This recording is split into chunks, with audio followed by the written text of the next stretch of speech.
आज अनेक जण वेगवेगळे विचार असतील. आत्ताच कोणते भाषण करताना सांगितले की तुम्ही सगळ्यांना बरोबर घ्या. सगळ्यांना बरोबर घ्यायला काही चिंता असायचं कारण नाही. पण सगळे म्हणजे कोण?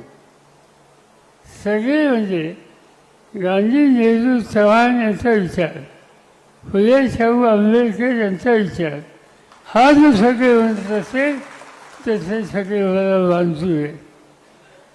पण सत्याच्यासाठी भाजपबरोबर जाऊन बसायचं ही भूमिका कुणी मांडत असेल तर हा विचार काँग्रेसचा विचार नाही.